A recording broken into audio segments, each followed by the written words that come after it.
हे students, आज हम लोग क्लास 12th के लिए एक नया वीडियो सीरीज स्टार्ट कर रहे हैं सुपर 50 क्वेश्चंस, जहां हम लोग सभी चैप्टर्स के 50 इंपॉर्टेंट क्वेश्चंस को डिस्कस करेंगे पूरे थ्योरी के साथ में। इस लेक्चर में हम लोग स्टार्ट करेंगे मैट्रिसेस एंड डिटर्मिनेंट्स का सुपर 50 क्वेश्चन। और हाँ, अगर आप इस वीडियो पर 51 लाइक देते हो तो ये सेम सीरीज हम लोग क्लास 10th और 11th के लिए भी स्टार्ट करेंगे। तो चलिए स्टार्ट करते हैं हम लोग मैट्रिसेस एंड डिटर्मिनेंट का सुपर 50 क्वेश्चन। सबसे पहला क्वेश्चन है, विच of the following can not be the order of raw matrix. इस क्वेश्चन का आंसर देने से पहले हमें पता होना चाहिए रॉ मैट्रिक्स क्या होता है, और इससे पहले हमें पता होना चाहिए मैट्रिक्स क्या होता है। तो हम सब जानते हैं रेक्टेंगुलर एरे के अंदर जब हम नंबर्स को अरेंज कर देते हैं रॉ और कॉलम वाइज तो वो मैट्रिक्स कहलाता है। जैसे अगर ये सिंबल के अंदर मैं यहाँ पर 1 लिख देता हूँ, 2 लिख देता हूँ, 3 लिख देता हूँ, 4 लिख देता हूँ, तो इसी अरेंजमेंट को हम लोग क्या कहते हैं मैथमेटिक्स में, मैट्रिक्स कहते हैं। और ये जो 1 और 2 है ये मिल करके बनाता है रॉ, और ये जो 1 और 3 है ये मिल करके बनाता है कॉलम। ठीक है, और अगर आपको पता हो कि रॉ कितना है, जैसे कि इस मैट्रिक्स में 2 रॉ है और इस मैट्रिक्स में 2 कॉलम है, तो रॉ और कॉलम मिल करके बना लेता है मैट्रिक्स का ऑर्डर। किसी भी मैट्रिक्स का ऑर्डर अगर आपको लिखना हो तो उसे इस तरह से लिखा जाता है, पहले हम रॉ लिखेंगे, फिर क्रॉस का साइन लगाएंगे और फिर कॉलम लिखेंगे, और इसको पढ़ा जाता है 2/2, यानी ये मैट्रिक्स 2/2 ऑर्डर का है। अब देखो, अगर किसी मैट्रिक्स में नंबर ऑफ रॉ, अगर किसी मैट्रिक्स में नंबर ऑफ रॉज 1 हो तो उसे हम लोग कहते हैं जी रॉ मैट्रिक्स, तो वो मैट्रिक्स हमारा कहलाता है रॉ मैट्रिक्स। और अगर किसी मैट्रिक्स में नंबर ऑफ कॉलम 1 हो, यानी केवल एक ही कॉलम हो, तो उसे हम लोग कहते हैं कॉलम मैट्रिक्स। तो यहाँ पर अगर मुझे बताना है कि इसमें से कौन रॉ मैट्रिक्स नहीं है, यानी उस मैट्रिक्स में एक रॉ नहीं होना चाहिए, जब आप यहाँ पर देखोगे ऑप्शन नंबर सी में देखो, पहले सी आ गया है तो यहाँ पर एक रॉ है तो ये रॉ मैट्रिक्स होगा, यहाँ पे भी एक रॉ है तो ये भी रॉ मैट्रिक्स होगा, यहाँ पे भी एक रॉ है तो ये रॉ मैट्रिक्स होगा। लेकिन हमें बताना है कि कौन सा रॉ मैट्रिक्स नहीं है, तो हमारा करेक्ट आंसर क्या हो जाएगा, हमारा करेक्ट आंसर हो जाएगा ऑप्शन नंबर ए, क्योंकि इस मैट्रिक्स में क्या है जी, 2 रॉ है, और 2 रॉ होने का मतलब ये रॉ मैट्रिक्स नहीं है। ओके, चलिए दूसरा क्वेश्चन स्टार्ट करते हैं। Which of the following properties is or are true for 2 matrices of suitable order? Suitable order का मतलब हुआ कि हम मैट्रिक्स को, जहाँ भी मैट्रिक्स है, अगर ऐड हो रहा है तो ऐड कर सकते हैं, सब्ट्रैक्ट हो रहा है तो सब्ट्रैक्ट कर सकते हैं, मल्टीप्लाई हो रहा है तो मल्टीप्लाई कर सकते हैं, which means matrices are conformable for addition, subtraction as well multiplication.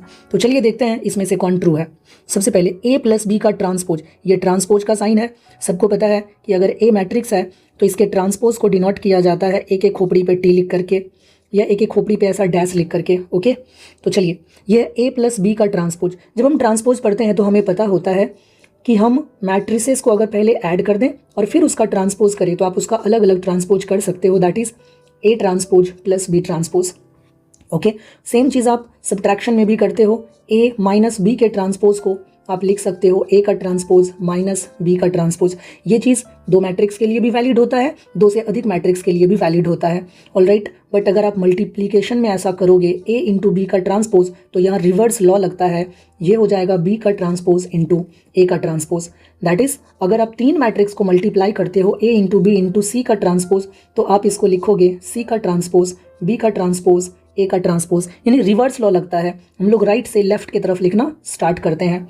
ठीक है, एक और बात, अगर कहीं पे लिखा हुआ है कि कोई स्केलर क्वांटिटी है, ए कोई मैट्रिक्स है, तो आपने इस स्केलर को मैट्रिक्स से पहले मल्टीप्लाई किया और इस पूरे का ट्रांसपोज, तो स्केलर का ट्रांसपोज करने से कुछ नहीं बदलता है, ये स्केलर बाहर आ जाएगा मैट्रिक्स से और हमें ट्रांसपोज केवल ए का करना होगा, यानी ये स्केलर यहाँ से बाहर आ जाएगा, इस पर ट्रांसपोज का कोई असर नहीं पड़ेगा और हमें ट्रांसपोज केवल ए का करना होगा। ऑलराइट, अब चलिए देखते हैं कि कौन सा ट्रू है। सबसे पहले 1 नंबर में a+b का transpose, a transpose b transpose, yes true है। a-b का transpose, b transpose minus a transpose, ये तो गलत है, क्योंकि अभी अभी बताया है a-b का ट्रांसपोज होता है a transpose minus b transpose, उस हिसाब से ये गलत है। चलिए सी नंबर में देखते हैं, a इंटू बी का transpose, a transpose b transpose, ये भी गलत है, क्योंकि a इंटू बी का ट्रांसपोज रिवर्स लॉ लगेगा, b ट्रांसपोज a ट्रांसपोज होता है। Option number 4, k into A B का ट्रांसपोज, तो सबसे पहले जरा ध्यान से देखो, k तो बाहर हो जाएगा, फिर अंदर में बचेगा a इंटू बी जिसका ट्रांसपोज हमें करना है, फिर a इंटू बी के ट्रांसपोज को मैं लिख सकता हूँ b ट्रांसपोज a ट्रांसपोज। तो क्या ये सही लिखा हुआ है? बिल्कुल। तो ऑप्शन 1 और ऑप्शन 1 और 4 सही है, तो कहाँ पर है 1 और 4, which is option number D. चलिए आगे बढ़ते हैं। क्वेश्चन नंबर 3, ये डिटर्मिनेंट से रिलेटेड है। ओके, डेल्टा 1 वो इस डिटर्मिनेंट को दिखा रहा है और डेल्टा 2 इस डिटर्मिनेंट को दिखा रहा है। अब आप ध्यान से देखो इस डिटर्मिनेंट को। डिटर्मिनेंट क्या होता है, जितने भी स्क्वायर मैट्रिक्स है सबका अपना अपना डिटर्मिनेंट होता है। अब ध्यान से देखो, अंदर में जो मैट्रिक्स लिखा हुआ है मुझे क्लियरली दिख रहा है कि ये एक डायगोनल मैट्रिक्स है। अब जो डायगोनल मैट्रिक्स क्या होता है, जिस मैट्रिक्स में डायगोनल एलिमेंट को छोड़ करके बाकी सारे एलिमेंट 0 हो जाए उसे हम लोग डायगोनल मैट्रिक्स कहते हैं। और अगर आपको डायगोनल मैट्रिक्स का डिटर्मिनेंट निकालना हो तो बहुत आसान होता है, आपको केवल उनके डायगोनल एलिमेंट को मल्टीप्लाई कर देना है। तो मुझे क्लियरली दिख रहा है कि ये जो मैट्रिक्स है डायगोनल मैट्रिक्स है, इसीलिए इसका डिटर्मिनेंट डायगोनल एलिमेंट्स के प्रोडक्ट के इक्वल होगा। दैट इज डेल्टा 1 हो जाएगा हमारा 1 × 2 × 3 इज इक्वल टू 6। आप इस बात को लिख भी सकते हो कि अगर कोई मैट्रिक्स सपोज डेल्टा में ले लेता हूँ, ये हमारा अगर अंदर में मैं डायगोनल मैट्रिक्स लिख दूँ D1 0 0 0 D2 0 0 0 D3, यानी अगर मैं इसको मैट्रिक्स बना दूंगा ना, अगर मैं इसको इस तरह से मैट्रिक्स बना दूं, ठीक है, तो इसको हम कहेंगे डायगोनल मैट्रिक्स। लेकिन ये तो डिटर्मिनेंट है तो मैं मैट्रिक्स का साइन हटा देता हूं। अब अगर आप इस मैट्रिक्स का डिटर्मिनेंट निकालोगे तो ये हो जाएगा D1 times D2 times D3। तो याद रखना है डायगोनल मैट्रिक्स का डिटर्मिनेंट उनके डायगोनल एलिमेंट के प्रोडक्ट के इक्वल होता है। तो डेल्टा 1 अपने को 6 मिल गया। अब आइए हम लोग निकाल लेते हैं डेल्टा 2। कैसे निकलेगा, डेल्टा 2 डायगोनल मैट्रिक्स नहीं है, कोई भी जनरल मैट्रिक्स है। तो चलिए हम लोग इसका वैल्यू R1 के अलोंग निकाल लेते हैं। हम सबको पता है कि डिटर्मिनेंट को इवैल्यूएट कैसे किया जाता है। R1 के अलोंग करेंगे तो सबसे पहले R1 का पहला एलिमेंट 0 है, तो 0 × अब मुझे पता है 0 को मैं किसी भी नंबर से मल्टीप्लाई करूंगा तो आंसर 0 ही मिलना है, इसीलिए मैं इसको सॉल्व नहीं कर रहा हूँ। फिर दूसरा एलिमेंट 2 है और इसको माइनस साइन के साथ लिखा जाता है, यानी -2 × अब तरीका क्या होता है, इस एलिमेंट के अलोंग जो रॉ है, इस एलिमेंट के अलोंग जो रॉ है उसको डिलीट मारिए, कॉलम को डिलीट मारिए और जो बच जाए उसका डिटर्मिनेंट निकालिए। तो बोलिए ये रॉ कॉलम डिलीट मारने के बाद बचेगा क्या, तो बच जाएगा हमारा 1006। एंड सिमिलरली अगला एलिमेंट 0 है तो उसको कंसीडर करने की ज़रूरत नहीं है, तो ये तो चला गया, ये भी चला गया, बचा बस ये, दैट इज़ -2 × और इस 2/2 डिटर्मिनेंट को कैसे सॉल्व करेंगे, तो पहले हम 1 को 6 से मल्टीप्लाई करेंगे 6 माइनस, फिर 0 को 0 से मल्टीप्लाई करेंगे 0, तो ये आ गया हमारा -12। अच्छा अब ध्यान से देखो, -12 को हम ऐसे लिख सकते हैं क्या, -2 × 6, -2 और 6 को मैं लिख सकता हूँ डेल्टा 1। तो जरा बोलिए डेल्टा 2 इज इक्वल टू क्या हो गया, -2 delta 1, which is option number B. चलिए आगे बढ़ेंगे। Question number 4, one of the values of x for which इतना इज इक्वल टू 1। मुझे बताना है कि x का ऐसा कौन सा वैल्यू है जिसके लिए इस डिटर्मिनेंट का वैल्यू 1 हो जाएगा। तो इस डिटर्मिनेंट को सॉल्व करके देखते हैं। ये 2/2 डिटर्मिनेंट है तो कैसे सॉल्व होगा, पहले हम लोग इस डायगोनल एलिमेंट को मल्टीप्लाई करेंगे, that is cos x × sin x minus, फिर हम लोग क्या करेंगे, फिर इसको इससे मल्टीप्लाई करेंगे, यानी -of cos x × sin x, और इसका वैल्यू कितना है, 1 है। ओके अब देखो ये क्या हो जाएगा, मैं इसको लिख देता हूँ sin x, पहले लिख देता हूँ, फिर लिख देता हूँ cos x, और माइनस माइनस प्लस ये भी हो जाएगा हमारा sin x × cos x is equal to 1। अब जब आप इसको सॉल्व करोगे तो ये हो जाएगा हमारा 2 sin x × cos x, दोनों सेम है, ऐड हो जाएगा, इज इक्वल टू 1। अब ध्यान से देखो ये फॉर्मूला है, याद कर लेना है इसको, 2 sin θ × cos θ का फॉर्मूला बचपन में पढ़ते हैं, 2 sin θ × cos θ, ये हो जाता है sin 2θ, that is sin 2x is equal to 1। अब मुझे ये बताइए sin θ का वैल्यू 1 कहाँ कहाँ होता है, तो हमने पढ़ा है sin 90 डिग्री 1 होता है, दैट इज यहाँ से मैं कह सकता हूँ कि ये जो थीटा है यानी 2x है, इसका वैल्यू हो जाएगा 90 डिग्री, दैट इज π/2। 90 डिग्री को ही हम लोग π/2 कहते हैं। ओके अब अगर मैं इस 2 को इधर लेके आ जाऊं तो यहाँ से मुझे x का वैल्यू मिल जाएगा π/4। तो कौन सा आंसर सही हो जाएगा, option number B. I hope कि आपको समझ में आ रहा होगा। चलिए क्वेश्चन नंबर 5, ये बहुत इंपॉर्टेंट है, ठीक है, ये बहुत इंपॉर्टेंट है। चलिए स्टार्ट करते हैं। A and B are SQ symmetry matrices, SQ symmetric matrices. अब SQ सिमेट्री मैट्रिसेस क्या होता है, तो हमें पता है 2 तरह का मैट्रिक्स, एक होता है सिमेट्रिक मैट्रिक्स, एक होता है सिमेट्रिक मैट्रिक्स। क्या होता है जी सिमेट्रिक मैट्रिक्स, अगर मैं किसी मैट्रिक्स का ट्रांसपोज करूं और ट्रांसपोज करने पर मुझे रिजल्ट में वही मैट्रिक्स मिल जाए तो इसको हम कहते हैं सिमेट्रिक मैट्रिक्स।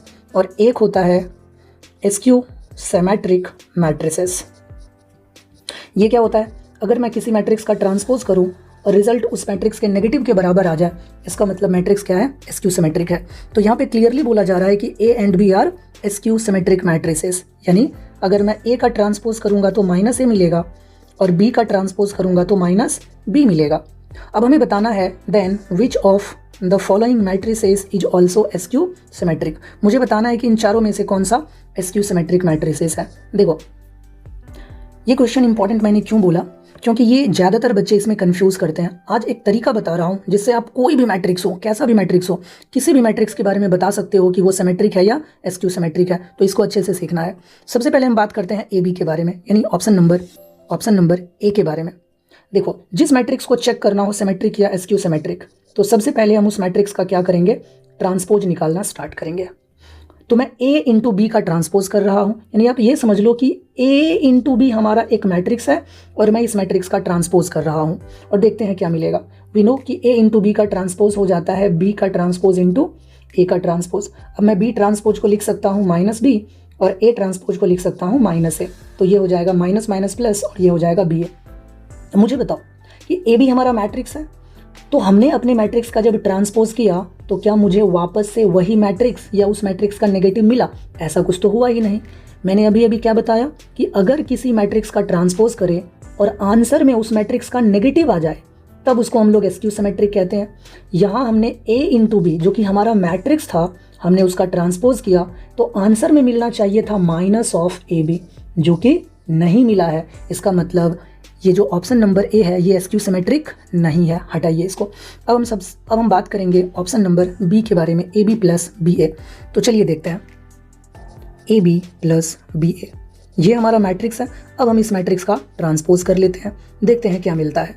अब अभी बताया है कि अगर आप दो मैट्रिक्स को ऐड करो फिर उसका ट्रांसपोज करो तो आप अलग अलग भी ट्रांसपोज कर सकते हो, यानी ए बी का ट्रांसपोज प्लस बी ए का ट्रांसपोज। ओके, अब ए इंटू बी फिर प्रोडक्ट रूल लगेगा, ए इंटू बी का ट्रांसपोज हो जाएगा बी का ट्रांसपोज इंटू ए का ट्रांसपोज और यहाँ हो जाएगा ए का ट्रांसपोज इंटू बी का ट्रांसपोज। अब मुझे बताओ बी के ट्रांसपोज को हम माइनस बी लिखेंगे, ए के ट्रांसपोज को माइनस ए लिखेंगे, फिर प्लस ए के ट्रांसपोज को माइनस ए, बी के ट्रांसपोज को माइनस बी। तो ये हो जाएगा हमारा बी ए और ये हो जाएगा हमारा ए बी। अब देखो क्या मैं इसको दोबारा से ऐसे लिख सकता हूँ ए बी और प्लस बी ए। पहले हमने ये वाला लिखा फिर हमने ये वाला लिखा, क्योंकि मैट्रिक्स का जो एडिशन है वो कम्यूटेटिव होता है। आप p प्लस क्यू को q प्लस p भी लिख सकते हो। अब देखो आपने इस मैट्रिक्स का ट्रांसपोज किया और बदले में वही मैट्रिक्स मिल गया, इसका मतलब ये तो सिमेट्रिक हो गया, जबकि हमें चाहिए था एसक्यू सिमेट्रिक। इसका मतलब ये ऑप्शन भी सही नहीं है। आइए ऑप्शन नंबर सी को चेक करते हैं। ऑप्शन नंबर सी में क्या है, ए प्लस बी का होल स्क्वायर। बहुत इंपॉर्टेंट है, इसको सीखेंगे अच्छे से, ए प्लस बी का स्क्वायर। अब मुझे करना है इसका ट्रांसपोज, ठीक है।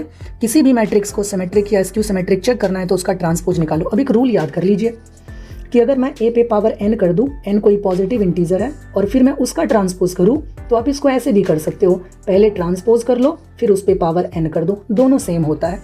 उस हिसाब से मैं यहाँ पर क्या कर सकता हूँ, पहले मैं a प्लस बी का ट्रांसपोज कर दूंगा और फिर इस पूरे नंबर पे पावर 2 कर दूंगा। अब मुझे a प्लस बी का ट्रांसपोज पता है, मैं इसको लिख सकता हूँ a का ट्रांसपोज प्लस b का ट्रांसपोज का होल स्क्वायर। a ट्रांसपोज का मतलब माइनस a और b ट्रांसपोज का मतलब माइनस b का होल स्क्वायर। अब दोनों जगह से अगर मैं माइनस कॉमन कर लूँगा तो अंदर बचेगा a प्लस बी और इस पूरे का होल स्क्वायर। माइनस का स्क्वायर प्लस हो जाएगा और ये बन जाएगा a प्लस बी का होल स्क्वायर। ओ माई गॉड, ये क्या, हमने एक मैट्रिक्स का ट्रांसपोज किया और रिजल्ट में हमें वही मैट्रिक्स मिल गया। इसका मतलब ये मैट्रिक्स सिमेट्रिक मैट्रिक्स है, लेकिन हमें तो एसक्यू सिमेट्रिक चाहिए। इसका मतलब ये हुआ कि ऑप्शन नंबर सी भी गलत है, सही आंसर नहीं है। वैसे तो यहाँ से मुझे आंसर नंबर डी को टिक कर देना चाहिए, बट मैं बताना चाहता हूँ कि डी सही क्यों है। तो चलिए चेक करते हैं ए माइनस बी को। ए माइनस बी चेक करना है सिमेट्रिक है या एसक्यू सिमेट्रिक, तो आप इसका ट्रांसपोज निकाल लीजिए। तो बोलिए, इसको मैं कायदे से लिख सकता हूँ ए का ट्रांसपोज माइनस बी का ट्रांसपोज। ए ट्रांसपोज को मैं लिख सकता हूँ माइनस ए और बी ट्रांसपोज को मैं लिख सकता हूँ minus B.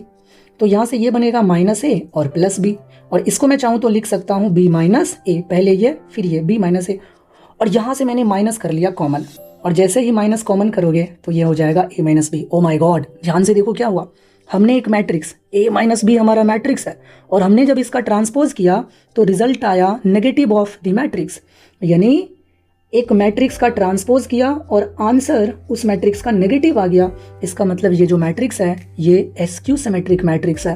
That is option number D हमारा बिल्कुल सही है। चलिए अब हम लोग आगे के वीडियो में 5 और क्वेश्चन देखेंगे। Thank you.